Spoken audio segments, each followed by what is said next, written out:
Hi, good afternoon to you. Thanks for clicking on to this afternoon's edition of Long Range Discussion for the UK and Europe. Mark Vogan here for first-hand weather, and we have seen some beautiful conditions across the majority of the UK over the past 24 hours, 36 hours, as high pressure has built in across the UK, the western part of Europe, of course, allowing plenty of sunshine, relatively light winds, and of course seasonal temperatures right around 6 to 10 Celsius, which is around the low 40s to around 50 in Fahrenheit. But certainly we've had some beautiful conditions of late here in Western Europe.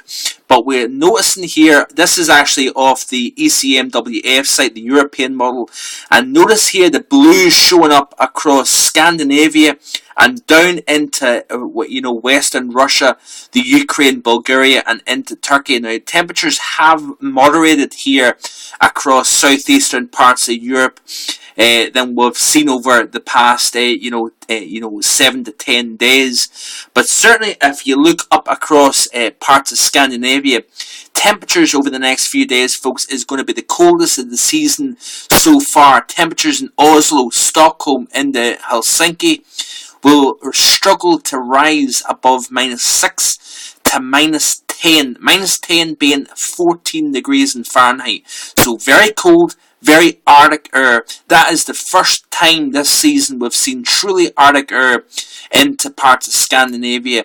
We are going to be seeing temperatures struggling to -10 in Moscow tomorrow, and even down into Kiev in the Ukraine, we will be looking at temperatures of -7 or -8. So you're really talking very, very cold air. The reason why we're seeing the colder air is not only the fact that we've got colder air pushing southwards across eastern parts of Europe, but we've also extended the snow cover. The majority of Scandinavia is full of snow, and as well as that, we're seeing the majority of eastern parts of Europe now blanketed in snow. That reflective snow cover is allowing, of course, less moderation of Arctic air as it pushes south. Across the UK, we have high pressure, like I say, in control. What's interesting is temperatures tonight will drop off close to or below freezing, thanks to clear skies, the light winds, of course, allowing that radiational cooling to take place. Any warmth that's been generated down at the surface during the daytime will quickly escape back to space over the course of tonight. However, I'm going to skip over to the GFS map here of the Media Group website, and what you'll notice, folks, is this band of rain here that's associated with the next Atlantic weather system. It's going to push into the UK. The problem is, however, we have got colder air building over the course of the night across the UK and Ireland. The problem is that as I skip through the sequence, looking through 10 to 15 and to 18 hours, notice how the precipitation pushes across the UK. Now, what my concern is as that precipitation pushes in and bumps up against that cold air, we could be looking at, particularly across the north, rain turning to snow, even down to lower levels across central parts of Scotland. Now, I'm not expecting anything significant. However, it wouldn't surprise me by tomorrow morning if we see a covering of snow here, even across central parts of Scotland, down through the north of England, and as well as that into the Midlands of England as well. And that precipitation band will push in and out across the UK over the course of tomorrow. As I skip through the sequence, you can see that as it pushes out into the North Sea. Now, it will be slow to clear, and temperatures, particularly east of the Pennine Mountains, will struggle to rise tomorrow, and we will be seeing probably low-level snowfall even during the day tomorrow. But certainly we've got some interesting weather as with that system and the front pushes through. Notice here this long line of precipitation here associated with a cold front.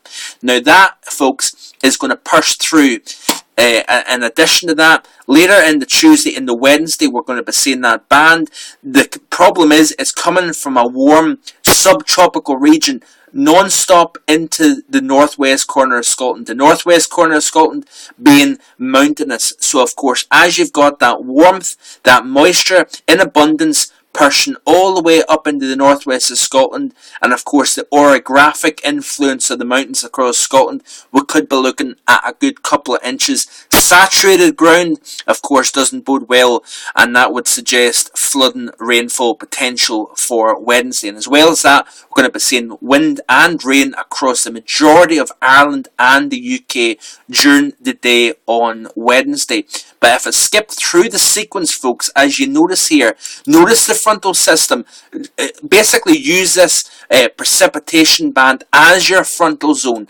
As I skip through Wednesday and into Thursday, notice how it pushes southeastwards across the UK, and as it does so, winds that are basically southwesterly will veer more towards the northwest, introducing yet again more colder winds from the northwest. Basically the airflow coming more from the North Atlantic, from Iceland and Greenland in a modified fashion into the UK and Ireland. Nothing significant, folks. However, it will feel a good deal colder.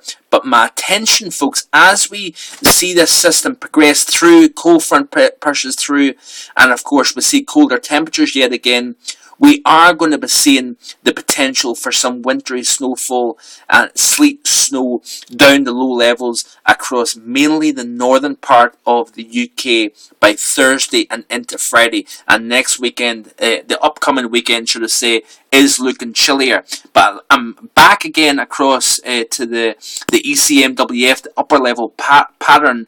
And what I'm going to point out to you, folks, is something quite interesting. If I skip through the sequence, you notice, of course, the colder persistent across Scandinavia, central and eastern parts of Europe. Notice here the trough, of course, that's the front pushing through the UK, and the cold air on the backside pushing into the UK. But as I skip through into the weekend, folks, and this is quite important to notice the cold air extensive across the majority of the UK and Europe as well. But note here, the European is actually showing building cold over eastern parts of Europe by into beyond this upcoming weekend and into next weekend.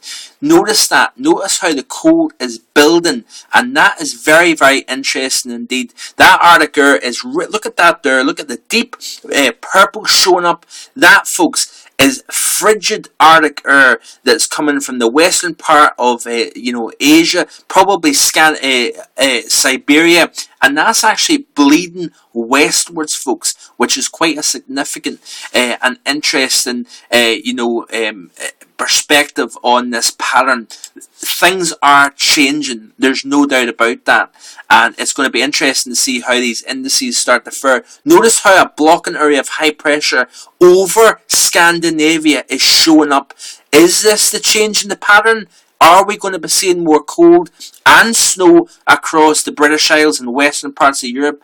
This, folks, is certainly what we're going to be looking for in order to see that. Note how the mild bubble of high pressure over top of this cold air over central Europe. Notice how this vortex of cold air in the upper levels pushing towards the southeast of the UK. Very significant indeed.